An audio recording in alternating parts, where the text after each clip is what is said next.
Chapter 3. The Problem. I confess that these words a shudder passed through me.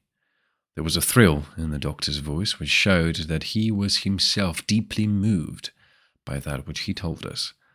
Holmes leaned forward in his excitement, and his eyes had the hard, dry glitter which shot from them when he was keenly interested. "You saw this?" "As clearly as I see you." "And you said nothing?" "What was the use?" "How was it that no one else saw it?" "The marks were some 20 yards from the body, and no one gave them a thought. I don't suppose I should have done so had I not known this legend." "There are many sheepdogs on the moor?" "No doubt, but this was no sheepdog." "You say it was large?" "Enormous." "And it had not approached the body?" "No." "What sort of night was it?" "Damp and raw." "But not actually raining?" "No." "What is the alley like?" "There are 2 lines of old yew hedge, 12 feet high and impenetrable. The walk in the centre is about 8 feet across." "Is there anything between the hedges and the walk?" "Yes, there is a strip of grass about 6 feet broad on either side." "I understand that the yew hedge is penetrated at one point by a gate." "Yes, the wicket gate, which leads on to the moor." "Is there any other opening?" "None." "So that to reach the yew alley, one either has to come down it from the house, or else to enter it by the moor gate." "There is an exit through a summer house at the far end." "Had Sir Charles reached this?" "No, he lay about 50 yards from it." "Now tell me, Dr. Mortimer, and this is important, the marks which you saw were on the path and not on the grass." "No marks could show on the grass." "Were they on the same side of the path as the moor gate?" "Yes, they were on the edge of the path, on the same side as the moor gate." "You interest me exceedingly. Another point, was the wicket gate closed?" "Closed and padlocked." "How high was it?" "About 4 feet high." "Then anyone could have got over it?" "Yes." "And what marks did you see by the wicket gate?" "None in particular." "Good heaven! Did no one examine?" "Yes, I examined, myself." "And found nothing?" "It was all very confused. Sir Charles had evidently stood there for 5 or 10 minutes. "How do you know that?" "Because the ash had twice dropped from his cigar." "Excellent! This is a colleague, Watson, after our own hearts. But the marks? He had left his own marks all over that small patch of gravel. I could discern no others." Sherlock Holmes struck his hand against his knee with an impatient gesture. "If I only had been there!" he cried. "It is evidently a case of extraordinary interest, and one which presented immense opportunities to the scientific expert. That gravel page upon which I might have read so much has been long ere this smudged by the rain, and defaced by the clogs of curious peasants. Oh, Dr. Mortimer, to think that you should not have called me in. You have indeed much to answer for." "I could not call you in, Mr. Holmes, without disclosing these facts to the world, and I have already given my reasons for not wishing to do so. Besides... Why do you hesitate?" "There is a realm in which the most acute and most experienced of detectives is helpless."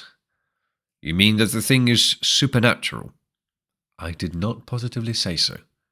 "No, but you evidently think it."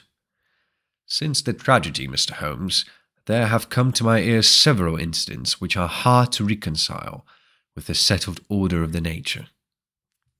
"For example?" "I find that before the terrible event occurred, several people had seen a creature upon the moor, which corresponds with this Baskerville demon, and which could not possibly be any animal known to science. They all agreed that it was a huge creature, luminous, ghastly, and spectral. I have cross-examined these men, one of them a hard-headed countryman, one a farrier, and one a moorland farmer, who all tell the same story of this dreadful apparition, exactly corresponding to the hellhound of the legend. I assure you that there is a reign of terror in the district, and that it is a hardy man who will cross the moor at night. And you, a trained man of science, believe it to be supernatural? I do not know what to believe. Holmes shrugged his shoulders. I have hitherto confined my investigations to this world, said he. In a modest way I have combated evil, but to take on the father of evil himself would perhaps be too ambitious a task. Yet you must admit that the footmark is material. The original Hound was material enough to tug a man's throat out, and yet he was diabolical as well. I see that you have quite gone over to the supernaturalists. But now, Dr. Mortimer, tell me this. If you hold these views, why have you come to consult me at all? You tell me in the same breath that it is useless to investigate Sir Charles's death, and that you desire me to do it. I did not say that I desired you to do it.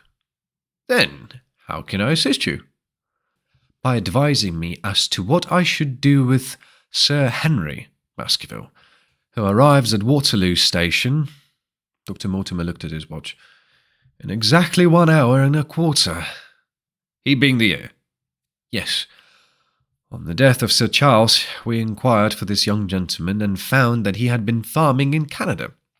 From the accounts which have reached us, he is an excellent fellow in every way.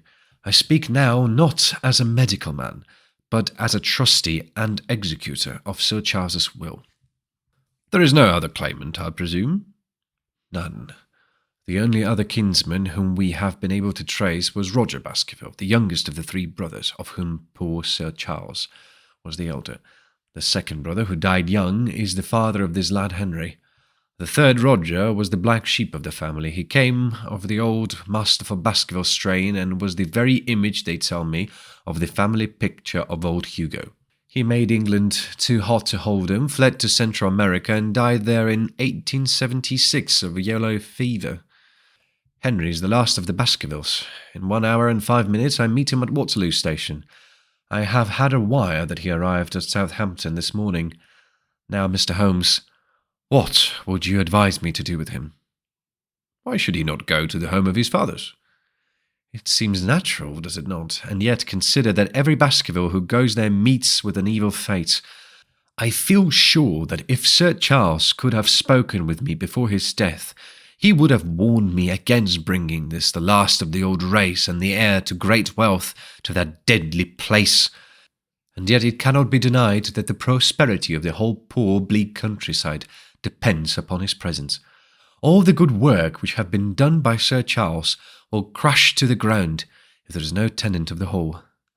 I fear lest I should be swayed too much by my own obvious interest in the matter, and that is why I bring the case before you and ask for your advice. Holmes considered for a little while.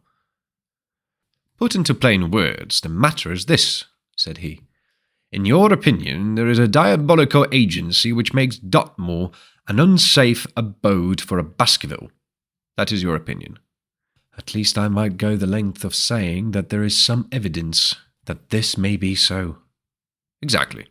But surely, if your supernatural theory be correct, it could work the young man evil in London as easily as in Devonshire. A devil with merely local powers, like a parish vestry, would be too inconceivable a thing. You put the matter more flippantly, Mr. Holmes, than you would probably do if you were brought into personal contact with these things. Your advice, then, as I understand it, is that the young man will be as safe in Devonshire as in London. He comes in 50 minutes. What would you recommend? I recommend, sir, that you take a cab, call off your spaniel who's scratching at my front door, and proceed to Waterloo to meet Sir Henry Baskerville. And then?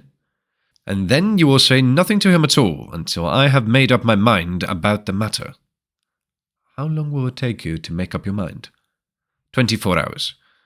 At 10 o'clock tomorrow, Dr. Mortimer, I will be much obliged to you if you will call me upon here, and it will be of help to me in my plans for the future if you will bring Sir Henry Baskerville with you. I will do so, Mr. Holmes. He scribbled the appointment on his shirt cuff and hurried off in a strange, peering, absent-minded fashion. Holmes stopped him at the head of the stair. Only one more question, Dr. Mortimer. You say that before Sir Charles Baskerville's death, several people saw this apparition upon the moor. 3 people did. Did any see it after? I have not heard of any. Thank you. Good morning. Holmes returned to his seat with that quiet look of inward satisfaction, which meant that he had a congenial task before him.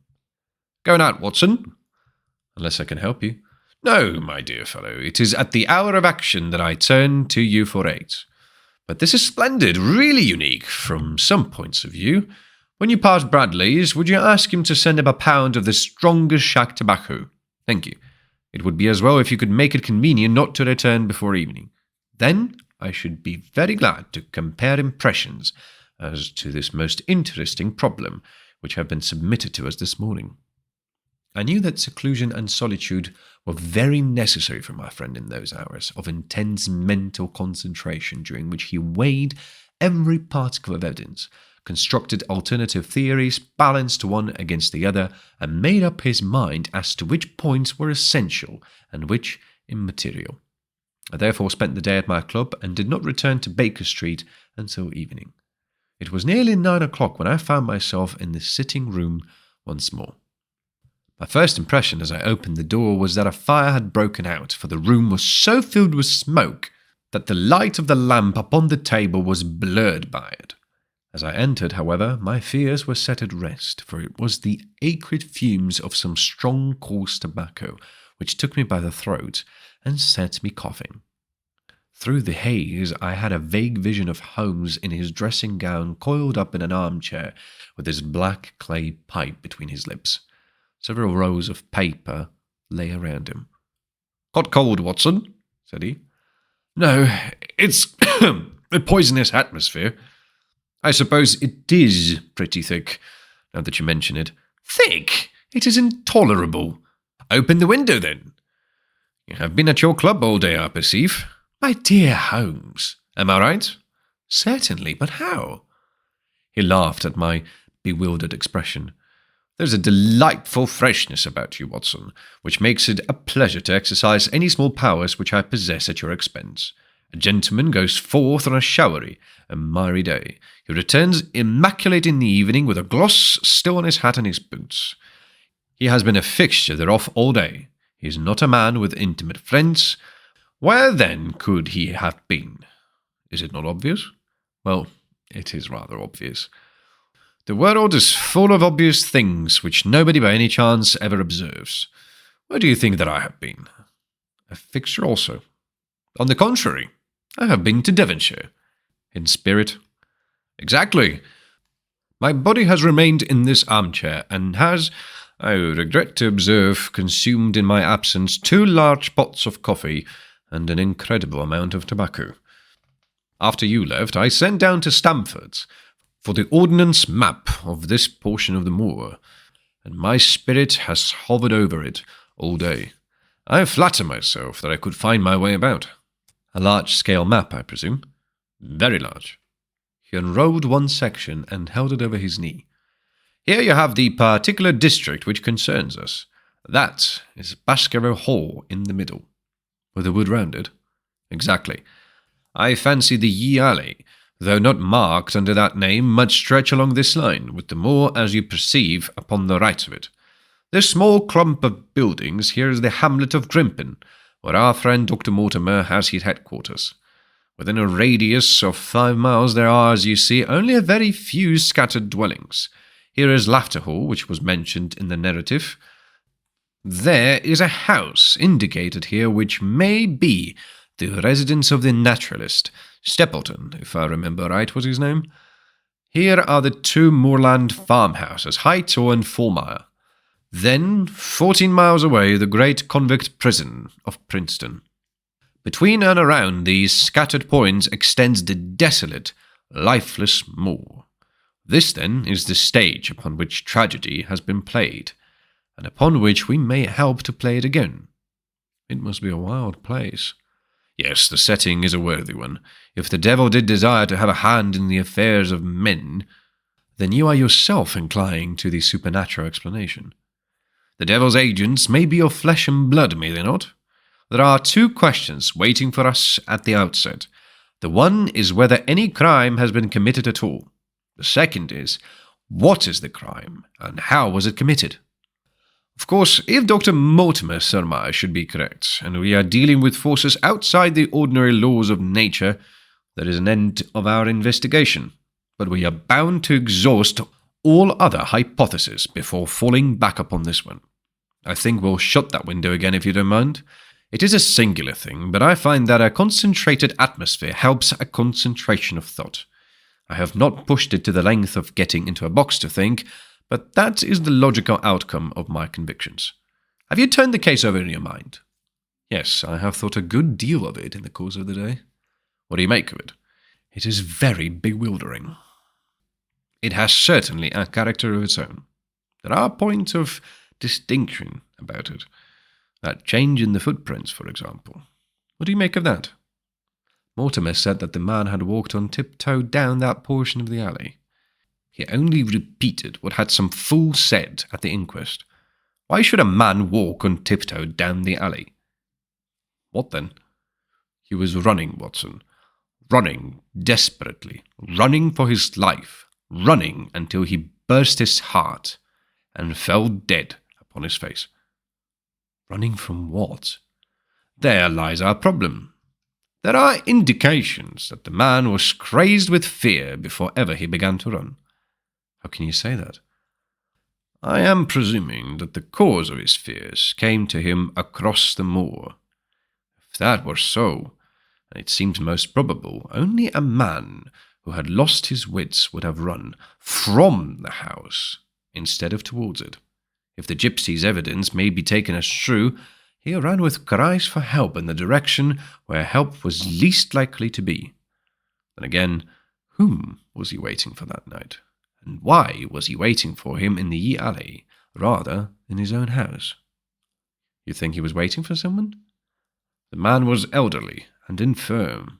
We can understand his taking an evening stroll, but the ground was damp and the night inclement.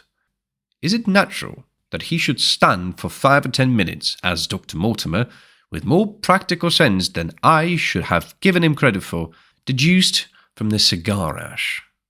But he went out every evening. I think it is unlikely that he waited at the Moorgate every evening. On the contrary, the evidence is that he avoided the moor. That night he waited there. It was the night before he made his departure for London. The thing takes shape, Watson. It becomes coherent. Might I ask you to hand me my violin, and we will postpone all further thought upon this business until we have had the advantage of meeting Dr. Mortimer and Sir Henry Baskerville in the morning.